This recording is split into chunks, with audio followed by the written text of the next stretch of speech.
तो अब हमारा एक नया टॉपिक जिसमें हम डिस्कस करेंगे issue of debenture but other than cash. इसका मतलब है कि जब एक कंपनी, देखो अभी इससे पहले हमने डिस्कस किया कि जब डिवेंचर इशू करते हैं तो हमें क्या रिसीव होता है, कैश रिसीव होता है, बैंक में पैसा रिसीव होता है। इस बार हम बैंक में या कैश में पैसा रिसीव नहीं करके किसी अदर कंसिडरेशन के लिए हम क्या कर रहे हैं, डिवेंचर्स को इशू कर रहे हैं। अदर कंसिडरेशन में हम दो अलग अलग पॉइंट से पढ़ेंगे कि जब हम एक स्पेसिफिक असेट्स खरीद रहे होते हैं, परचेज करते हैं, तो उस केस में क्या ट्रीटमेंट होगा। और कई बार कंपनी पूरा एंटायर बिजनेस ही क्या कर लेते हैं, हम परचेज करते हैं, तो उस केस में हमें क्या अकाउंटिंग ट्रीटमेंट रिकॉर्ड करना है। तो इस बार हम कैश रिसीव ना करके या तो असेट्स रिसीव करते हैं होल ऑफ बिजनेस, ठीक है। तो जब भी कंपनी असेट्स परचेज के अगेंस्ट या बिजनेस परचेज के अगेंस्ट डिवेंचर इशू करती है तो उसे कहते हैं debenture issue other than cash. Cash के अलावा हम क्या कर रहे हैं, डिवेंचर्स इशू कर रहे हैं। तो उस केस में एक पॉइंट आता है जब हमें स्पेसिफिक असेट्स ही परचेज करते हैं। तो स्पेसिफिक असेट्स परचेज करते टाइम हमें दो एंट्री रिकॉर्ड करनी है और बिजनेस परचेज करते टाइम भी हमें दो ही एंट्री रिकॉर्ड करनी है। उस एंट्री को कैसे रिकॉर्ड करना है, देखो सबसे पहले हम क्या करेंगे, हम कोई भी जो असेट, जो भी हम फर्नीचर, मशीनरी, प्लांट जो भी खरीदना चाह रहे हैं उसको रिकॉर्ड करने की एंट्री। तो हम रिकॉर्ड करेंगे सबसे पहले असेट्स परचेज करने की, रिकॉर्ड होगी entry assets account debit to. देखो जब भी हम असेट्स खरीदेंगे तो हमारी असेट्स बढ़ती है, डेबिट बैलेंस जब भी बढ़ेगा तो क्या होगा, डेबिट। पहला लॉजिक तो हो गया ये। तो हम असेट्स परचेज कर रहे हैं, हमारे बैलेंस डेबिट होते हैं और डेबिट ही क्या हो जाएंगे, बढ़ जाएंगे। कितने अमाउंट से, जो भी हमने अमाउंट उसमें डिसाइड किया होगा वो हमारा परचेज अमाउंट हो जाएगा। फिर बारी आती है हम किससे खरीद रहे हैं। देखो अगर हमें असेट्स के बदले कैश पे करना होता है तो हम रिकॉर्ड करते हैं assets account debit to cash. इस बार हमें उनके बदले डिवेंचर, हमें उसके कंसिडरेशन में क्या इशू करना है, डिवेंचर। तो अभी के लिए हम उस कंपनी का नाम रिकॉर्ड करेंगे जिससे हम खरीदते हैं, और जब भी हमें कंपनी का नाम हमें नहीं मिलेगा क्वेश्चन में तो हम उसके जगह यूज करेंगे वेंडर अकाउंट, ठीक है। तो हमारी एंट्री होगी assets account debit to vendor account. जितना भी अमाउंट हम उससे असेट्स परचेज करते टाइम, जितने भी असेट्स को परचेज कर की वैल्यू की नरेशन होगी बीइंग, क्या किया इस बार, असेट्स, क्या करिए, असेट्स परचेज, ठीक है। और बाय जो भी वेंडर, तुम इतना ही लिखो बस, बीइंग असेट्स परचेज, क्लियर। फिर बारी आती है जब हम इस अमाउंट के अगेंस्ट क्या करते हैं, डिवेंचर इशू करते हैं। देखो मैंने इश्यू ऑफ शेयर में भी ये टॉपिक को कवर नहीं किया है, issue of debenture other than cash, ऐसे ही issue of share other than cash, क्योंकि इसमें बहुत ही माइनर डिफरेंस है। मुझे ज्यादा बेस्ट लगता है कि डिवेंचर के साथ जब मैं टॉपिक कवर करूं तो उसके लिए ज्यादा बेनिफिशियल, दो पॉइंट एक बार में कवर हो जाते हैं, थोड़ा टाइम कंजप्शन भी कम हो जाता है। तो देखो हमने सबसे पहले चाहे शेयर्स के अगेंस्ट असेट्स खरीदे चाहे डिवेंचर्स के अगेंस्ट, सबसे पहले पॉइंट क्या करना है, असेट्स परचेज करनी, कर लिया असेट्स परचेज। उसके बाद जब हम उनकी पेमेंट करेंगे और उस अमाउंट के लिए डिवेंचर इशू करेंगे तो सब देखो, पहला पॉइंट जब भी तुम ये एंट्री पास करोगे ना उससे पहले कैलकुलेट करोगे नंबर ऑफ डिवेंचर। और सर वो कैसे कैलकुलेट होता है, नंबर ऑफ डिवेंचर कैलकुलेट करने के लिए तुम्हें एक अमाउंट चाहिए जिसको हम कहते हैं परचेज कंसिडरेशन, और डिवाइड कर देते हैं हम उसको इशू प्राइस। अब पहला पॉइंट परचेज कंसिडरेशन क्या है, जितने की भी हमारी वो असेट्स डील हुई है उसको हम कहते हैं purchase consideration. Ram limited purchase है मशीनरी ₹20 लाख, तो यहाँ पे परचेज कंसिडरेशन क्या हो सकता है, 20 लाख। या फिर वेंडर के साथ जो भी हम डिस्काउंट वगैरह एडजस्ट करवाएंगे वो अमाउंट भी उसमें एडजस्ट होने के बाद जो अमाउंट आएगा वो हमारा परचेज कंसिडरेशन होगा। और सेकंड पॉइंट आता है इशू प्राइस। इशू प्राइस से मतलब है जितने में हम उनको डिवेंचर्स इशू करेंगे। जैसे अगर हम एट पार पे इशू कर रहे हैं तो एट पार के केस में फेस वैल्यू इक्वल्स टू क्या होगी, issue price. At par face value always equals to issue price. At premium in this case face value always equals to issue price always equals to face value plus premium amount, ठीक है। At discount की condition में तो issue price always equals to face value minus discount amount. यहाँ पे premium amount add हो जाता है डिस्काउंट अमाउंट, तो ये हमारे लिए क्या हो जाएंगे इश्यू प्राइस। तो जितने भी हम डिवेंचर इशू कर रहे हैं एट पार पे है तो एट फेस वैल्यू से डिवाइड कर दो, प्रीमियम है तो face value plus premium amount से डिवाइड कर दो, और डिस्काउंट है तो face value minus discount amount से क्या कर दो डिवाइड कर दो, और जो भी वैल्यू आएगी उसको हम बोलेंगे नंबर ऑफ डिवेंचर या फिर नंबर ऑफ शेयर्स, ठीक है। तो अब हम करेंगे उसकी एंट्री। तो हमें एंट्री क्या करनी है, देखो पेमेंट किसको करनी है, वेंडर को। वेंडर हमारे लिए अभी तक एक लायबिलिटी था, अब उसी लायबिलिटी को एंड करने के लिए हम उसको पेमेंट कर रहे हैं डिवेंचर्स के नाम से या शेयर्स के नाम से। तो इसी लायबिलिटी को जब भी कोई लायबिलिटी खत्म होती है यानी कि एंड होती है तो हम उसको क्या कर देते हैं डेबिट। अभी लायबिलिटी का नाम है वेंडर और उसी वेंडर को हमने क्या कर दिया डेबिट। जो अमाउंट हमने क्रेडिट किया था वही अमाउंट से उसे क्या करना है डेबिट करना है, क्लियर। अब हम रिकॉर्ड करेंगे टू, अगर हम डिवेंचर इशू कर रहे हैं तो number of percentage debenture account, और अगर हम शेयर इशू कर रहे हैं तो हम रिकॉर्ड कर देंगे टू लाइक इक्विटी शेयर या प्रेफरेंस शेयर जो भी अकाउंट, क्लियर होगी बात। यहाँ पे नंबर ऑफ डिवेंचर जो भी आएंगे, अब अमाउंट कैसे होगा, जो अमाउंट डेबिट हुआ था वेंडर का क्रेडिट हुआ था वही अमाउंट डेबिट हो जाएगा, और ये सेम अमाउंट ही अभी के लिए हमारे क्या होगा यहाँ पे क्रेडिट होगा, ठीक है।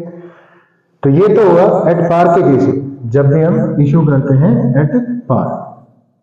असेट्स परचेज के कंसिडरेशन पेमेंट के लिए इशू करे हमने एट पार, या तो वो डिवेंचर इशू करे वो शेयर, क्लियर होगी बात। तो अब बारी है जब हम उसी असेट्स परचेज करते टाइम प्रीमियम पे डिवेंचर्स या शेयर्स को इशू करते हैं तो क्या एंट्री रिकॉर्ड करेंगे। देखो पहली एंट्री तो वही हमें एज यूजुअल असेट्स परचेज की रिकॉर्ड करनी है, जो कि हम क्या करते हैं assets account debit to vendor account. यहाँ पे वेंडर कौन है, जिस पार्टी से हम वो असेट्स क्या कर रहे हैं परचेज कर रहे हैं, तो उस पार्टी का नाम भी लिख सकते हैं या वेंडर भी लिख सकते हैं। फिर हम इशू एट प्रीमियम, यानी कि जब हम कंसिडरेशन की पेमेंट के लिए कंसिडरेशन में क्या पे कर रहे होंगे डिवेंचर्स या शेयर, तो पहले वही पॉइंट, सबसे पहले तो आपको क्या कैलकुलेट करना होगा नंबर ऑफ डिवेंचर, कैसे purchase consideration upon issue price. तो एट प्रीमियम के केस में इशू प्राइस क्या होगा face value plus premium amount, जो भी होगा वो इशू प्राइस हो जाएगा। अब हमें एसेट्स ये जब भी हम नंबर ऑफ डिवेंचर कैलकुलेट कर चुके होंगे तो हमें इशू शेयर्स इशू करने की डिवेंचर इशू करने की एंट्री करनी है। तो सेम एज इट इज सबसे पहले हमें वही वेंडर अमाउंट क्या करना होगा डेबिट करना होगा विद नेम, तो वेंडर अकाउंट डेबिट, तो जो भी हमारी लायबिलिटी रेज हुई थी उसको कैंसिल करने के लिए उसके बदले में हम इशू कर रहे हैं या तो डिवेंचर, तो डिवेंचर के केस में तो मैं क्या लिखूंगा परसेंटेज डिवेंचर अकाउंट, कितने अमाउंट से, यहां पे अमाउंट आएगा number of debenture into face value, ठीक है। और अगर मैं इसकी बजाय डिवेंचर्स की बजाय क्या इशू कर रहा हूं इक्विटीज, तो मैं रिकॉर्ड करूंगा to equity share capital account,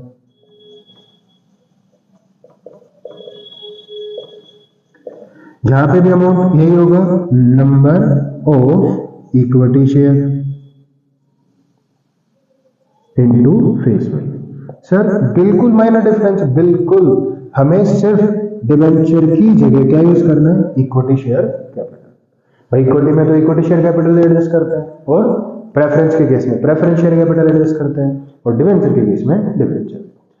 और इन दोनों में से जब भी या तो मैं डिवेंचर इशू कर रहा हूँ तो फर्स्ट एंट्री रिकॉर्ड कर देंगे, और शेयर्स के लिए तो सेकंड एंट्री। और उसके अलावा जो अमाउंट क्रेडिट होगा उसको हम ट्रांसफर कर देंगे सिक्योरिटी प्रीमियम में, बिकॉज इस बार जो हम डिवेंचर इशू कर रहे हैं वो किस पे इशू कर रहे हैं एट प्रीमियम, तो प्रीमियम अभी तक क्या करते हैं क्रेडिट, क्लियर। तो इसी तरीके से हमें अकाउंटिंग एंट्री रिकॉर्ड करना है। अब मैं एक एग्जांपल से बताता हूं, A limited purchase furniture value 2 lakh, for consideration payment करते हैं हम 100 रुपीज डिवेंचर्स, हम पेमेंट करते हैं debentures for consideration payment debenture issued debenture at ₹100 each at 10% premium.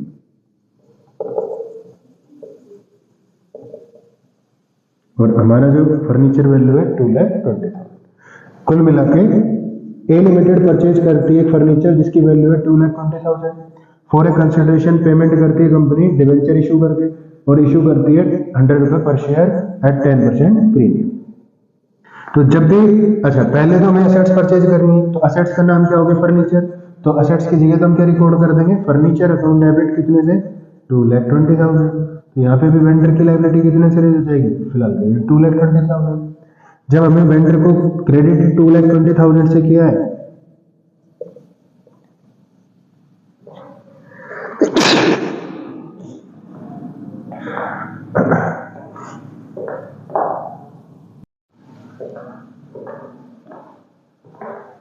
तो हम वेंडर को डेबिट भी कितने से करेंगे 2,20,000 से। इस बार जो हमने डिवेंचर इशू किए हैं वो इशू किए हैं, अच्छा पहले तो नंबर ऑफ डिवेंचर कैलकुलेट करें, तो परचेज कंसिडरेशन हमारा क्या हो जाएगा फेस वैल्यू या बुक वैल्यू ना purchase consideration 2,20,000 book value furniture divided by issued price यानी कि नंबर डिवेंचर 100 प्लस 10 प्रीमियम, तो वैल्यू कितनी हो जाएगी 110।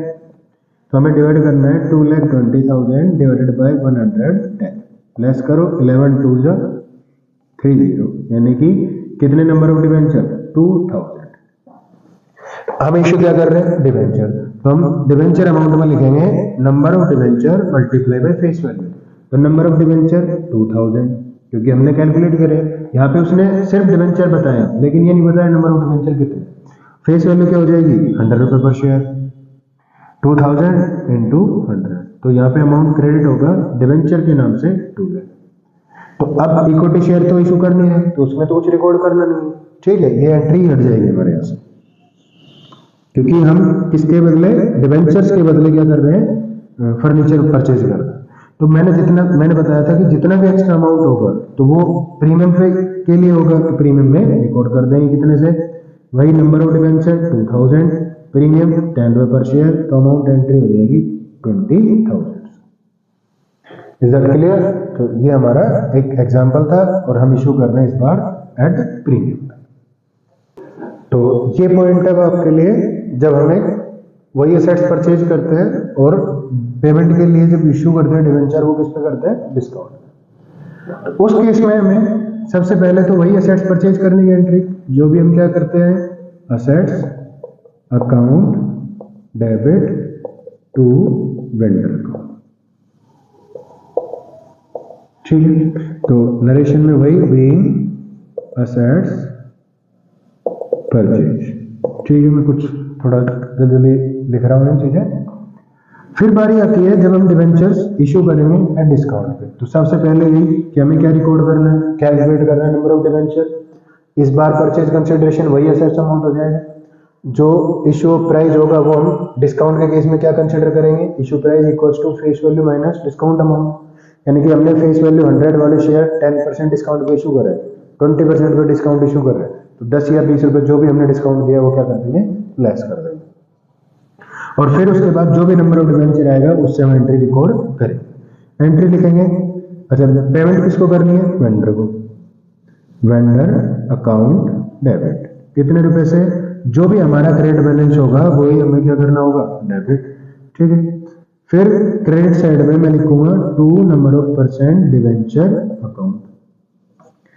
अच्छा इसमें जो अमाउंट आएगा वो आएगा face value with number of debenture, जो भी नंबर ऑफ डिवेंचर हमने इशू किए हैं उसके साथ फेस वैल्यू का मल्टीप्लाई, वो कोई भी अमाउंट हो सकता है। इस बार भी सेम जैसे हमने डिस्काउंट पे इशू करते टाइम डिस्कस किया था कि जब हम फेस वैल्यू को डिस्काउंट पे इशू करते हैं तो face value credit item credit side हमेशा ज्यादा होगा मोर देन किससे डेबिट साइड से। तो डेबिट में हम अब डिस्काउंट पे इशू है तो हम तो या तो यूज कर सकते हैं डिस्काउंट या उसकी जगह यूज कर सकते हैं loss on issue of debenture account. कितने रुपए से जो भी हमारा अमाउंट डिस्काउंट पे एडजस्ट होगा। एक एग्जांपल ले लेते हैं इसी में। एक कंपनी है जो वही फर्नीचर खरीदती है, लेकिन इस बार कितने में, 1,80,000 में इशू करती है पेमेंट करने के लिए क्या, issued 12% debenture at 100 and 10% discount at 10% discount. तो इस बार सबसे पहले वही नंबर ऑफ डिवेंचर परचेज कर लो। देखो फॉलो कैसे करना है। हमने खरीदा गया फर्नीचर कितने रुपए में, 1 लाख। तो सबसे पहले रिकॉर्ड कर लो 1,80,000 असेट्स के नाम से, और वेंडर को पेमेंट कितने करनी है, 1,80,000। क्लियर। अब जब सेकेंड एंट्री रिकॉर्ड करो उससे पहले नंबर ऑफ डिवेंचर। तो नंबर ऑफ डिवेंचर कैसे निकालने, परचेज कंसीडरेशन यानी कि हमारी एसेट्स का प्राइस डिवाइड कर देंगे इशू प्राइस यानी कि फेस वैल्यू माइनस डिस्काउंट। तो फेस वैल्यू कितनी है 100 और डिस्काउंट कितना है 10% यानी कि 90। डिवाइड करोगे तो नंबर ऑफ इक्विटी कितने आएंगे, 9 2 जा 30। इस बार में डिवेंचर कितने आ रहे हैं 2,000। तो वेंडर को पेमेंट तो कितने से करोगे, 1,80,000 से। डिवेंचर अकाउंट में लिखोगे 12% डिवेंचर। नंबर फेस वैल्यू कितनी है 100 और नंबर ऑफ डिवेंचर कितने हैं 2,000। तो यहां जो अमाउंट रिकॉर्ड होगा वो होगा 2 लाख। और मैंने जैसे बोला था कि क्रेडिट आइटम हमेशा मोर देन होगा डेबिट साइड से। कितना डिफरेंस है 20,000 है। तो 20,000 किसके नाम से, डिस्काउंट के नाम से। देखो नंबर ऑफ डिवेंचर 2,000 और डिस्काउंट अमाउंट 10% यानी कि 10 रुपए। तो 10 से मल्टीप्लाई करो, वैल्यूएशन कितनी आएगी, वही 20,000 आ जाएगी और हमारा डेबिट क्रेडिट मैच कर जाएगा। Is that clear. तो ये हमारी एडजस्टमेंट हुई जब हम एक सिंगल असेट परचेज करते हैं और उसमें पेमेंट करते हैं issue at par, issue at premium and issue at discount. Clear. तो जैसा कि मैंने पहले बताया था, तो उस केस में या तो हम एक सिंगल एसेट्स परचेज करते हैं, तो उसके लिए तो हमने अभी वीडियो में पढ़ लिया। जब एक कंपनी एंटायर बिजनेस परचेज करती है, पूरा का पूरा बिजनेस परचेज कर लेती है, तो उस केस में थोड़ी एंट्री क्या हो जाती है, चेंज। और वो एंट्री भी सिर्फ चेंज होगी असेट्स या लाइबिलिटी वगैरह परचेज करते टाइम। डिवेंचर इशू करते time as usual issue at par, discount and premium का same as it is case हम क्या कर सकते हैं, अप्लाई कर सकते हैं। तो एंटायर बिजनेस परचेज करते टाइम हमें क्या एंट्री रिकॉर्ड करनी है उसके बारे में बात करते हैं। तो मैं इसी में पूरी कैलकुलेशन आपको समझाता हूं। देखिए एंटायर बिजनेस परचेज से मतलब है कि हमने बिजनेस की जितनी भी असेट्स अवेलेबल थी वो सब परचेज कर ली और उसके साथ साथ बिजनेस की लायबिलिटीज भी हमने टेक ओवर की। तो उस केस में हम जो भी असेट्स खरीदेंगे उसको तो रिकॉर्ड करेंगे असेट्स अकाउंट डेबिट करके, और जो भी हम लायबिलिटी परचेज करेंगे उस केस में हम लिखेंगे to liability account, liability account. ठीक है, वो चाहे क्रेडिटर हो, चाहे वो बिल्स पेबल हो, चाहे वो आउटस्टैंडिंग एक्सपेंसेस हो, असेट्स में चाहे फर्नीचर हो, plant machinery, investment, tangible intangible, जो भी हम असेट्स परचेज कर रहे हैं वो। ठीक है, फिर जो भी हमें वेंडर को पे करना है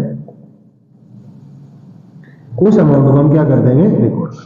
तो एंट्री होगी हमारी assets account debit to liability account to vendor account. ठीक है, अब इसमें हम कुछ कंडीशंस रखते हैं। पहली कंडीशन, जब हमारा purchase amount, purchase consideration equals to net assets, तो हमें एक सिंपल एंट्री रिकॉर्ड करनी है assets account debit to liability account to vendor account. क्या मतलब हुआ, हमने जो असेट्स खरीदी है उनकी कीमत है टोटल 18 लाख। ठीक है, फर्नीचर, बिल्डिंग, मशीनरी सबका सब। असेट्स अकाउंट डेबिट 18 लाख, उसमें से लायबिलिटी टेकन ओवर करिए 2 लाख की। ठीक है, तो नेट असेट्स का मतलब क्या होता है, total assets minus current liability. तो हमारी जो लायबिलिटी है वो कितने की है, 2 लाख की। तो हमने नेट असेट्स यानी कि कितने की, 18 लाख की असेट्स एंड 2 लाख की लायबिलिटी, तो हमारा अमाउंट हुआ 16 लाख। ठीक है, और जब कुछ कंसीडरेशन ना बोला जाए तो हमें वो डिफरेंस अमाउंट ही पे करना है वेंडर को, और अगर परचेज कंसीडरेशन बताया भी है वो कितना बताया है, 16 लाख। तो उस केस में हमें कुछ भी एडजस्टमेंट नहीं करना, सिर्फ रिकॉर्ड करना है assets account debit to liability account to vendor. जब हमारा परचेज कंसिडरेशन और net assets net worth value क्या हो इक्वल, तो हमें रिकॉर्ड करनी है 18 lakh, 2 lakh liability, settlement amount 16 lakh होगा पेमेंट, तो 16 लाख हमने उसको पे कर। क्लियर हो गई बात? तो ये तो हुआ जब हमारे परचेज कंसिडरेशन क्या होते हैं नेट असेट्स के इक्वल होते हैं। अभी हम डिस्कस करते हैं जब परचेज कंसिडरेशन मोर देन हो नेट असेट्स। इट मींस हमने जो असेट्स खरीदी है 18 लाख, ठीक है, और लायबिलिटी कितने की 2 लाख की, तो नेट असेट्स हमारी कितने रुपए की होगी 16 लाख। लेकिन हम परचेज कंसिडरेशन में जो अमाउंट फाइनल करते हैं वो फाइनल करते हैं 18 लाख कि वेंडर कह रहा है कि भाई जो ये एसेट्स और लायबिलिटी जो मैं आपको पे कर रहा हूँ ना, मतलब जो भी आपको एसेट्स बेच रहा हूँ और लायबिलिटी भी सेटल करवा रहा हूँ, उसमें जो आप अमाउंट मुझे पे करोगे वो 18 लाख। तो हमारा जो वेंडर अमाउंट कितना डिसाइड हुआ इस बार 18। तो देखो हमारे परचेज कंसिडरेशन है 18 लाख और नेट असेट्स है 16 लाख, तो हो गई ना purchase consideration more than net assets. तो उस केस में हमें टोटल करना है assets account debit 18 lakh, liability account credit 2 lakh, vendor account credit 2 lakh, 18 lakh. तो क्रेडिट साइड का टोटल आ रहा है 20 और डेबिट का आ रहा है 18 लाख। तो हमें डिफरेंस कहाँ मिल रहा है डेबिट में, और कितने रुपए से 2 लाख।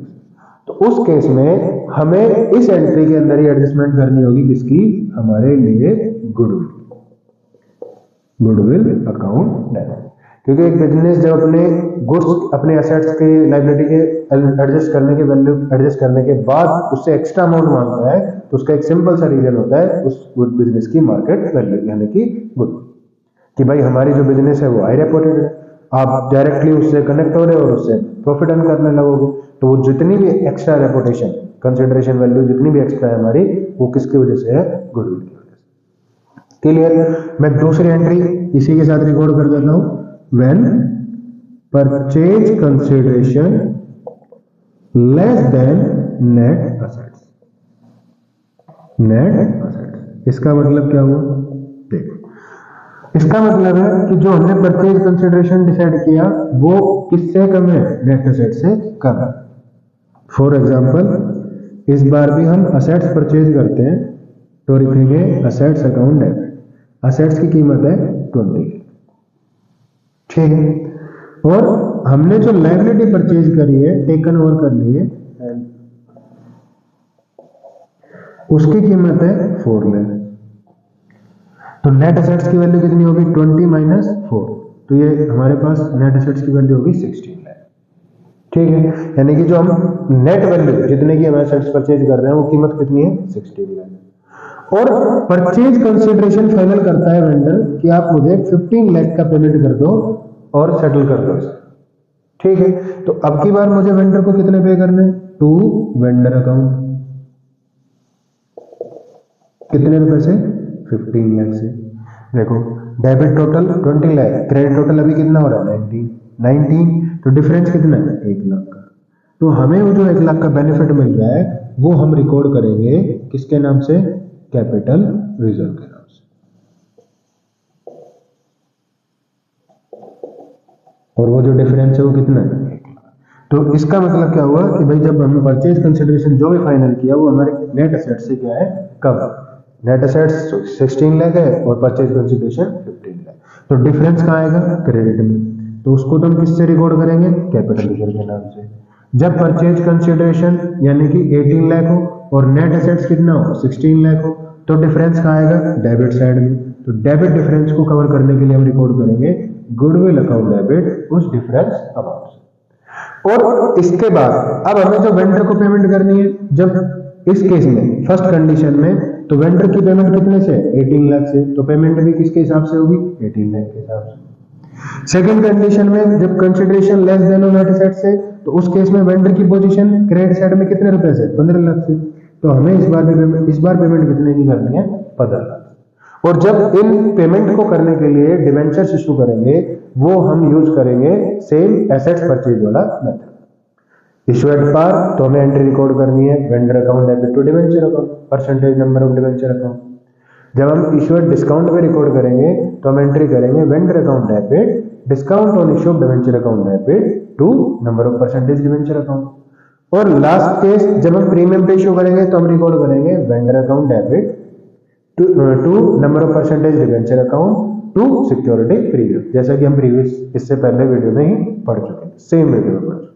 ठीक है, रिवाइंड कर लेना, देख लेना, क्लियर होगी बात। और आज मैं पहली बार बोल रहा हूँ, अगर वीडियो अच्छी लगती है तो लाइक कर दो और अपने दोस्तों के साथ शेयर कर लो ताकि वो भी तुम्हारी तरह अच्छे मार्क्स ले ले या फिर बेचारे जैसे जैसे पास हो जाए। क्लियर।